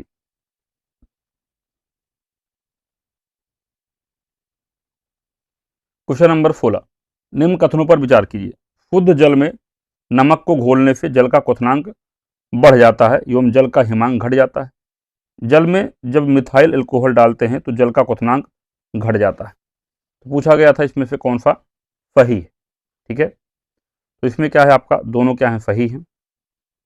शुद्ध जल में नमक को घोलने से जल का क्वथनांक बॉइलिंग पॉइंट बढ़ जाता है। तो ध्यान से देखिएगा, जो आपका बीपी होगा, अगर आप शुद्ध जल में नमक घोलोगे तो उसका बीपी क्या होगा, बढ़ जाता है। ठीक है, जल का हिमांक जो फ्रीजिंग पॉइंट होता है, ठीक है, एफपी, ये क्या होता है, घट जाता है। जल में जब मिथाइल अल्कोहल डालते हैं तो जल का क्वथनांक क्या होता है, घट जाता है। यह हाइड्रोजन बॉन्डिंग के कारण होता है। क्वेश्चन नंबर 17, एक प्रबल विद्युत अपघट्ट की चालकता, ठीक है, आपके विकल्प दिए गए थे। तनुकरण पर घटती है, तनुकरण पर नहीं परिवर्तित होती है, तनुकरण पर थोड़ी बढ़ती है, उपयुक्त में से कोई नहीं। ठीक है, ये आपका 70th बीपीएससी प्री का एग्जाम है, जो आपका एग्जाम हुआ था। ठीक है, उसमें पूछा गया था। ठीक है, इस पे स्टार लगा है। आइए इसकी व्याख्या देखते हैं। एक प्रबल विद्युत अपघट्ट की मोलर चालकता उच्च होती है। प्रबल विद्युत अपघट्ट जल में पूर्ण रूप से आयनित हो जाते हैं। तनकरण करने पर इनके आयनन में कोई विशेष वृद्धि नहीं होती है, अतः इनकी मोलर चालकता तनकरण पर परिवर्तित नहीं होती है, जबकि विशिष्ट चालकता तनकरण पर घटती है। प्रबल विद्युत अपघट्ट के उदाहरण हैं NaCl, KCl आदि। अब इस प्रश्न पर स्टार क्यों लगा है, क्योंकि अगर हम बात करें मोलर चालकता की, ठीक है, तो तनुकरण करने पर यह परिवर्तित नहीं होती है। वहीं पर अगर विशिष्ट चालकता की बात करें तो ये तनुकरण करने पर जो है इसका जो है घटती है चालकता। ठीक है, तो यानी एक तरीके से जो है क्लियरिटी ऑफ द क्वेश्चन नहीं है कि वो पूछा क्या गया। ठीक है, इसने नॉर्मल चालकता की बात कर दी है। ठीक है, जबकि अगर मोलर चालकता कहीं कहीं चेंज नहीं हो रही है और विशिष्ट चालकता क्या हो रही है, कम हो जा रही है, जिस वजह से जो इस पर स्टार आपका लगा हुआ है। ठीक है, क्वेश्चन नंबर 18, दूध उदाहरण है एक इमल्सन यानी पायस का। दूध एक पायस इमल्सन का उदाहरण है। इससे विटामिन सी के अलावा सभी पोषक तत्व प्राप्त होते हैं। दूध इनमें से किसका उदाहरण है, इमल्सन का। दूध प्रकृति में पाए जाने वाले पायस या इमल्सन का एक उदाहरण है। दूध में इमल्सन के रूप में लगभग 3.5% वसा पाई जाती है।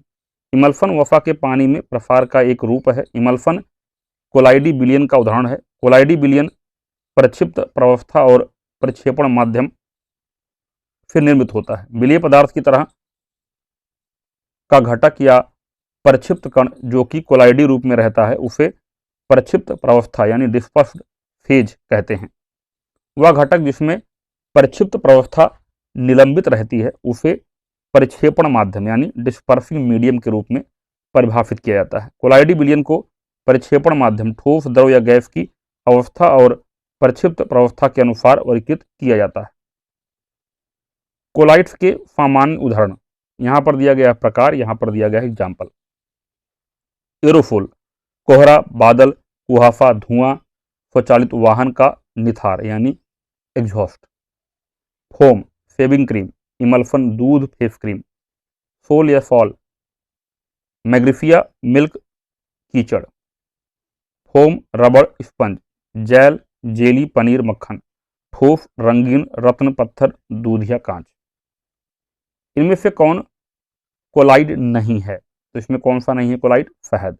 बाकी दूध, खून और क्रीम, आइसक्रीम है। कोलाइड एक विषमांगी विलयन होते हैं। ये विलयन टिंडल प्रभाव अर्थात कोलाइडी कणों द्वारा प्रकाश का प्रकीर्णन तथा ब्राउनियन गति दर्शाते हैं। फहद टिंडल प्रभाव नहीं दर्शाता है, अतः ये कोलाइड नहीं है। क्वेश्चन नंबर 21, कोहरे में निम्नलिखित में से कौन सा कोलाइडी तंत्र अभिव्यक्त होता है? गैस में द्रव। कोहरे में जलवाष्प का संघनन लघु जल बिंदुओं के रूप में होता है जो धरातल की दृश्यता को प्रभावित करता है। जब धरातल के नजदीक स्थित वायु का तापमान उफांक तक पहुंच जाता है तथा हवा ठंडी हो जाती है, तब उसमें उपस्थित जलवाष्प का संघनन वायुमंडलीय धूल कणों इत्यादि के चारों तरफ हो जाता है। ये संघनित जल की बूंदें हल्की होने के कारण हवा में ही निलंबित रहती हैं और हवा के साथ स्थानांतरित होती रहती हैं। क्वेश्चन नंबर 22, नीचे दो कथन दिए गए हैं, एक है आपका अभिकथन, एक दिया गया है कारण। अभिकथन क्या कह रहा है? एक गिलास पानी में नमक का घोल समरस होता है। कारण दिया गया है पूरे हिस्से में विभिन्न संगठन वाला घोल समरस होता है। ठीक है, तो अगर देखा जाए तो पहला क्या है आपका? सही है, ये सही है, किंतु आर क्या है आपका? गलत है। किसी मिश्रण में दो या अधिक पदार्थों के कण किसी भी अनुपात में उपस्थित हो सकते हैं। कोई मिश्रण समांगी यानी होमोजीनियस या विषमांगी हेट्रोजीनियस हो सकता है। किसी समांगी मिश्रण में घटक एक दूसरे में पूर्णतः मिश्रित होते हैं। इसका अर्थ है कि मिश्रण में घटकों के कण संपूर्ण मिश्रण में एक समान रूप से बिखरे रहते हैं और पूरे मिश्रण का संगठन एक समान होता है। नमक एवं पानी का घोल एक समांगी मिश्रण है, अतः दिया गया अभिकथन सही है, जबकि कारण क्या है? गलत है।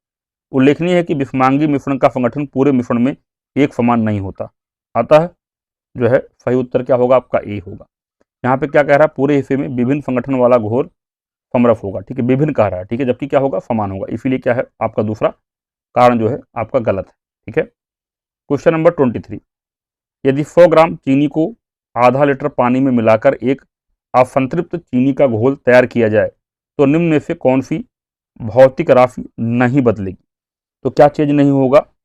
आयतन, जो उसका वॉल्यूम है वो चेंज नहीं होने वाला है। द्रव्यमान, घनत्व, सांद्रता, ये सब चेंज हो जाती है। ठीक है, यदि 100 ग्राम चीनी को आधा लीटर पानी में मिलाकर एक असंतृप्त चीनी का घोल तैयार किया जाए तो चीनी पानी में घुली रहेगी तथा इसमें और चीनी घुलने की संभावना रहेगी, क्योंकि विलयन असंतृप्त है। इस प्रक्रिया में विलयन की सांद्रता व घनत्व बढ़ जाएगा परंतु आयतन नहीं बदलेगा।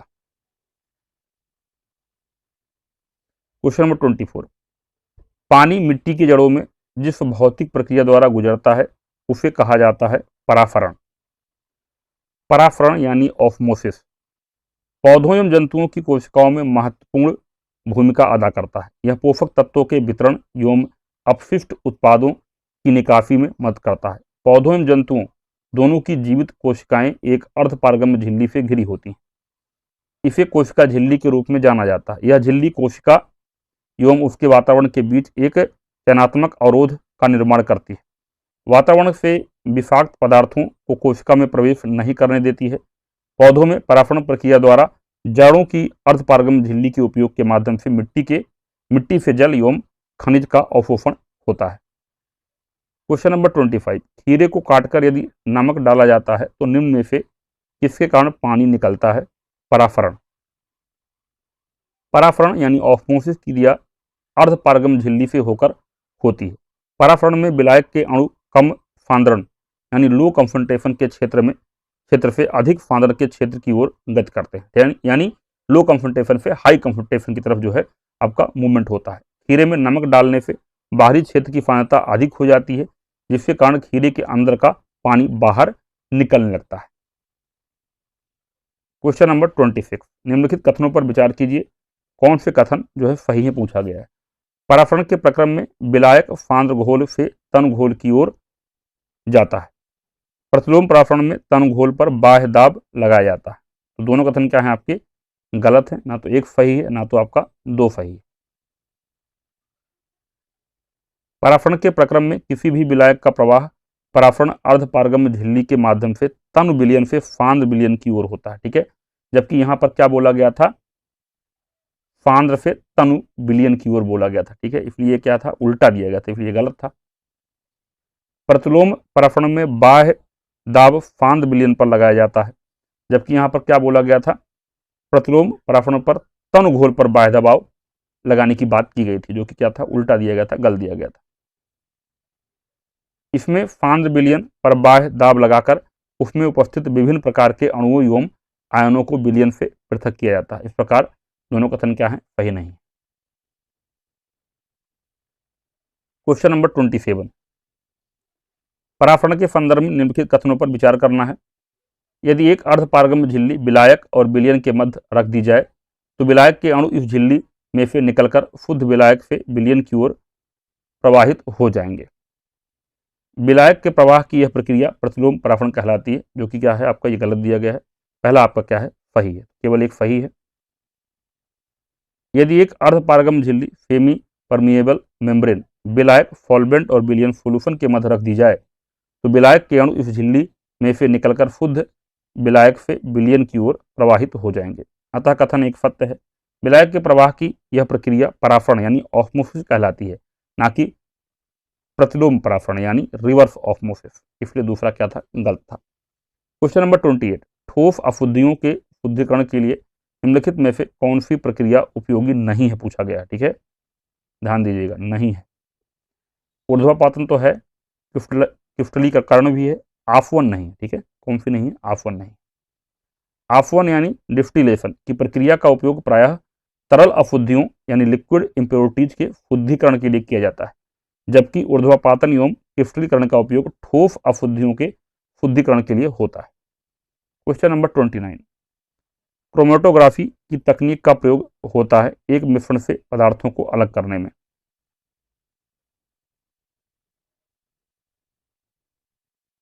क्रोमेटोग्राफी रंगीन रसायनों के मिश्रण को पृथक करने की एक रासायनिक तकनीकी है। क्वेश्चन नंबर 30, ठोस कपूर से कपूर वाष्प बनाने की प्रक्रिया को कहते हैं ऊर्ध्वापातन। कुछ ठोस पदार्थ ऐसे होते हैं जिन्हें गर्म किए जाने पर वे द्रव अवस्था में परिवर्तित होने के स्थान पर सीधे वाष्प में परिवर्तित हो जाते हैं और वाष्प को ठंडा करने पर पुनः सीधे ठोस अवस्था में आ जाते हैं। ऐसे पदार्थों को ऊर्ध्वपातन यानी सब्लिमेट तथा इस क्रिया को ऊर्ध्वपातन यानी सब्लिमेशन कहते हैं। इस विधि के द्वारा कपूर, नेफ्थलीन, अमोनियम क्लोराइड आदि पदार्थ शुद्ध किए जाते हैं। क्वेश्चन नंबर 31, निम्नलिखित में से किसी वस्तु के नमूने को हवा में खुला रखने पर कुछ समय पश्चात गायब हो जाता है, जैसे कपूर, नेफ्थलीन अथवा शुष्क बर्फ। इस पर घटना को क्या कहते हैं, ऊर्ध्वापातन। वह प्रक्रम जिसके द्वारा कोई ठोस पदार्थ बिना तरल अवस्था में आए ही सीधे वाष्प में परिवर्तित हो जाता है अथवा वाष्प बिना तरलावस्था में आए सीधे ठोस अवस्था में बदल जाती है, ऊर्ध्वापातन सब्लिमेशन कहलाता है। ऐसे पदार्थों को ऊर्ध्वापातन पदार्थ कहा जाता है, जैसे कपूर, नेफ्थलीन इत्यादि। क्वेश्चन नंबर 32, एक ठोस से सीधे गैस में परिवर्तन को कहते हैं ऊर्ध्वापातन। रेत और नेफ्थलीन के मिश्रण को किसके द्वारा अलग किया जा सकता है, ऊर्ध्वापातन सब्लिमेशन के द्वारा। नेफ्थलीन ऊर्ध्वापातन का गुण प्रदर्शित करता है, अतः रेत और नेफ्थलीन के मिश्रण को ऊर्ध्वापातन सब्लिमेशन द्वारा अलग किया जा सकता है। ऊर्ध्वापातन वह प्रक्रिया है जिसमें कोई पदार्थ ठोस अवस्था से वाष्प अवस्था में बिना तरल अवस्था ग्रहण किए परिवर्तित हो जाता है। तो यहाँ पर जो है आपकी दो सूचियाँ दी गई, इनको मैच करना है। ठीक है, सूची 1 में उपचयनांक, सूची 2 में तत्व दिए गए हैं। ठीक है, इनको मैच करना है। तो आपका दिया गया है आपका 2, तो 2 यानी CaO में Ca का उपचयांक क्या है, आपका 2 है, यानी A का क्या होगा, 3 होगा। वहीं पर बात करें B जो दिया गया है, 3 दिया गया है। NaAlH4 में Al का उपचयांक ये क्या है, आपका 3 है, यानी आपका B का क्या होगा, 4 होगा। इसके अलावा आपका C दिया गया है 4, MnO2 में Mn का उपचयांक यानी ऑक्सीडेशन नंबर क्या है, 4 है, तो यानी आपका C का क्या हो जाएगा, 1 हो जाएगा। और D में दिया गया है 6, H2SO4 में F का उपचयांक है। ठीक है, यानी D का क्या हो जाएगा, 2, 3 4 1 2, तो 3 4 1 2 आपका पहले विकल्प में है। ठीक है, आइए इसकी व्याख्या देखते हैं।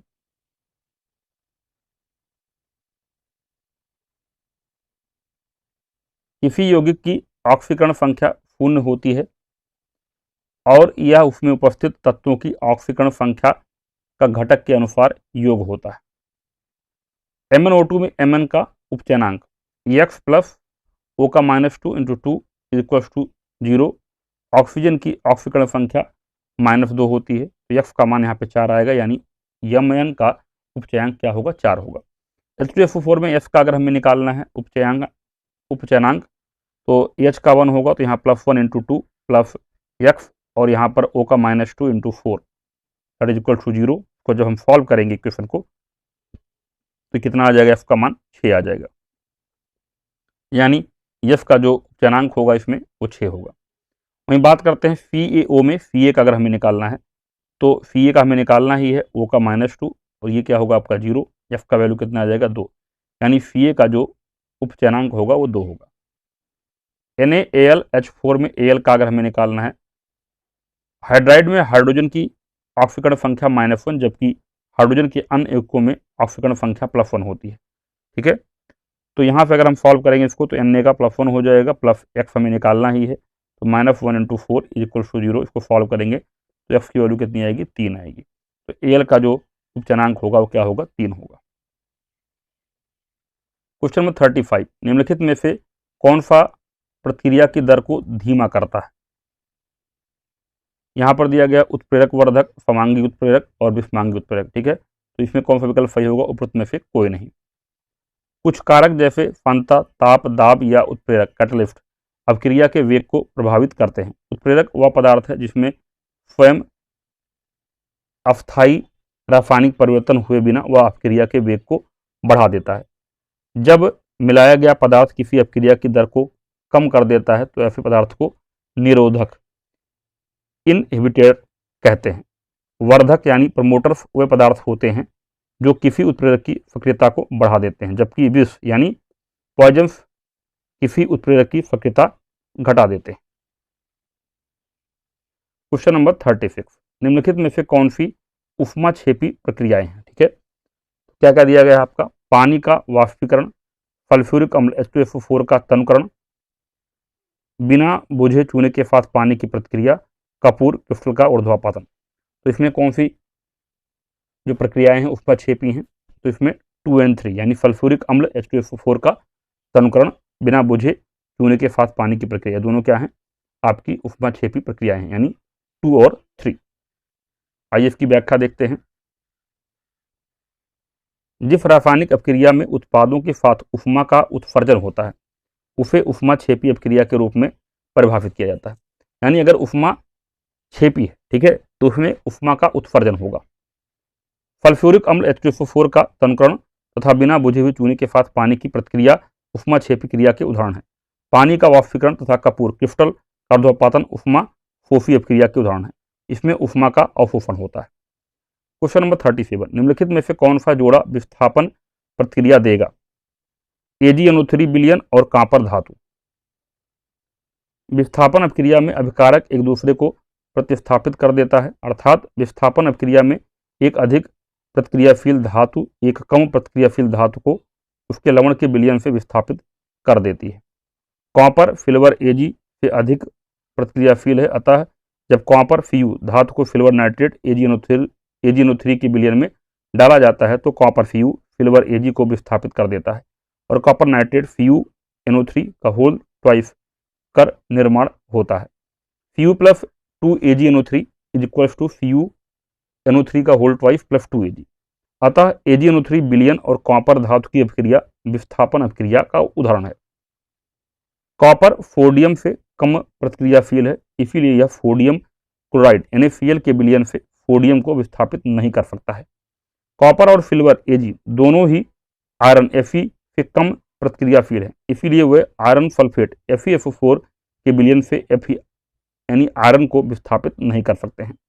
एल्युमिनियम Al मैग्नीशियम Mg से कम प्रतिक्रियाशील है, इसीलिए यह मैग्नीशियम क्लोराइड MgCl2 के विलयन से मैग्नीशियम को विस्थापित नहीं कर सकता है। क्वेश्चन नंबर 38, संक्षारण यानी कोरोजन के उदाहरण हैं। सिल्वर पर काले रंग की परत बनना, तांबे पर हरे रंग की परत बनना, लोहे पर भूरे रंग की परत बनना। तो ये सारे के सारे क्या हैं, तीनों कोरोजन के एग्जाम्पल हैं।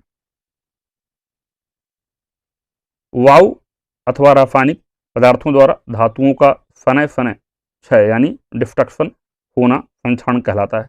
लोहे पर जंग लगना अर्थात लोहे पर भूरे रंग की परत बनना, तांबे पर हरे रंग की परत बनना तथा सिल्वर पर काले रंग की परत बनना संक्षारण के उदाहरण है। तो इसी के साथ आपका चैप्टर 2 भी समाप्त होता है। तो इस लेक्चर में हमने जो है चैप्टर 1 और चैप्टर 2 दोनों को समाप्त कर लिया है। जो छात्र वीडियो को लास्ट तक देखते हुए पहुंचे हैं प्लीज कमेंट करें आई हैव डन इट, ठीक है, साथ में कमेंट करें नेक्स्ट लेक्चर, ठीक है। तो अगली क्लास में हम लोग जो है अकार्बनिक रसायन को कवर करेंगे। वीडियो देखने के लिए बहुत बहुत धन्यवाद। साथ में वीडियो को लाइक तथा शेयर करना मत भूलिएगा। दोस्तों को भी जो है इस लेक्चर सीरीज को जो है फॉलो करने के लिए बोलिए, ताकि जो है वो लोग भी एग्जाम के अंदर जो है अच्छे से स्कोर कर सकें। वीडियो देखने के लिए धन्यवाद।